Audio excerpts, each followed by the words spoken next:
देव नाम का व्यक्ति की शादी अरेंज मैरिज के तौर पर शालिनी से हुआ था। दोनों की शादी अरेंज मैरिज होने के कारण वे दोनों एक दूसरे को पहले से नहीं जानते थे। शादी के बाद दोनों एक दूसरे को जानने पहुंचाने का काम चालू हुआ। कुछ ही दिनों में दोनों एक दूसरे को अच्छी तरह से जल्दी पहचानने लगे थे।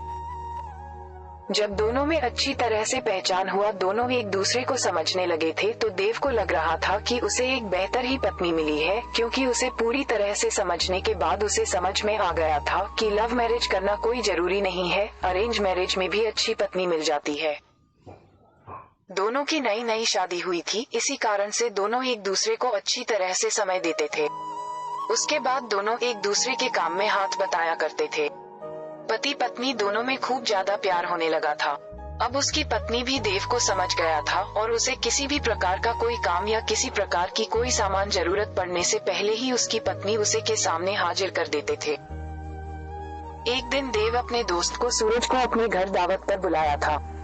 देव और शालिनी के प्यार देखकर सूरज बोल उठाकर, तुमने तो अरेंज मैरिज की है, लेकिन तुम्हारी पत्नी बहुत अच्छी है, तुम्हारा बहुत ज्यादा ख्याल रखती है और तुम दोनों भी अच्छी तरह से अपना काम कर रहे हो। तुम्हारी पत्नी तो बहुत ज्यादा खूबसूरत है और हर काम में तुम्हारा बहुत ज्यादा ध्यान रखती है। तुम बहुत ज्यादा खुशकिस्मत होगी, तुम्हें अरेंज मैरिज होने के बावजूद भी तुम्हें इतनी अच्छी पत्नी मिली है। एक दिन देव अपनी पत्नी से कहता है कि तुम जाकर तैयार हो जाओ, हम लोग कहीं घूमने जाने वाले हैं। हम लोगों को शादी की होगी इतना दिन हो गया है और बहुत सारे काम होने के कारण हमें टाइम भी नहीं मिला है घूमने के लिए। चलो वहाँ आज हम लोग घूमने के लिए कहीं चलते हैं। इतना सुनकर उसकी पत्नी शालिनी ने कहती है कि आपने तो बिल्कुल अच्छा कहा जी, बहुत दिनों से हम लोग कहीं घूमने नहीं गए, अच्छा हुआ आज आपने बोल दिया, हम लोगों का मन नहीं लग रहा था, चलो कहीं घूम कर आते हैं। दोनों एक कार में बैठकर घूमने के लिए निकल पड़ता है। रास्ते में जब हाईवे पर गाड़ी जाती है तो उसे एक बड़ी गाड़ी में टक्कर होने के कारण दोनों दुर्घटनाग्रस्त हो जाते हैं। देव को जब हो जाता है तो वह हॉस्पिटल में था। जैसे ही होश में जाता है वह अपनी पत्नी को ढूंढने लगता है। तभी को अपनी पत्नी को ढूंढते ढूंढते दूसरे कमरे में चली जाती है, जहां वह देखती है कि उसके सर अथवा पैर में तो दोपहर में बहुत ज्यादा चोट आई है। देव घबराकर डॉक्टर से पूछता है कि मेरी पत्नी की तबीयत ठीक तो है, क्या वह सही हो जाएगी ना?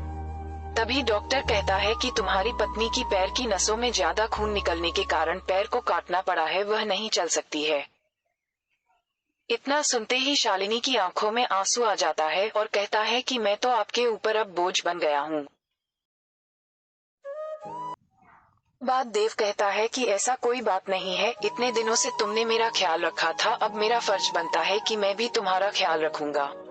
अब दोनों साथ मिलकर अपने घर की तरफ रवाना हुआ। घर जाकर दोनों एक दूसरे के बिना ना रहने की कसम खाई थी। फिर उसके बाद फिर वह अपनी जॉब को छोड़कर घर से ही वर्क टू होम मतलब के वर्क फ्रॉम होम किया करता था। साथ ही घर रहकर अपने पत्नी की मदद तथा उसके देखरेख में उसका मदद किया करता था। इसी तरह एक दिन फिर सूरज देव का दोस्त उसके घर आता है और कहता है कि तुम तो आप घर के काम करने लगे हो, तुम्हें बहुत अच्छा बिजनेसमैन हो, तुम अपनी जिंदगी क्यों बर्बाद कर रहे हो एक लड़के के कारण? तुम अपनी दूसरी शादी कर लो, चाहे तो इसे भी अपने पास ही रखो, लेकिन तुम कंपनी में चलो काम करो। इसके बाद देव कहता है कि मेरी पत्नी से बढ़कर मेरी जिंदगी में कुछ भी नहीं है, मैं उसकी देखभाल हमेशा करूंगा और करता ही रहूंगा, क्योंकि हमेशा से ही मुझसे प्रेम करती थी और हमेशा से ही हम लोग पति पत्नी आपस में प्रेम करते रहेंगे। फिर वह अपने दोस्त को कहता है कि तुमने एक बार आया था और मुझसे कहा कि तुम्हारी पत्नी बहुत अच्छी है, तुम बहुत खुशकिस्मत होगी, तुम्हें ऐसी पत्नी मिली है। फिर आज क्या बात है, क्या तुम इस प्रकार के बाद मेरी पत्नी के लिए उपयोग कर रहे हो?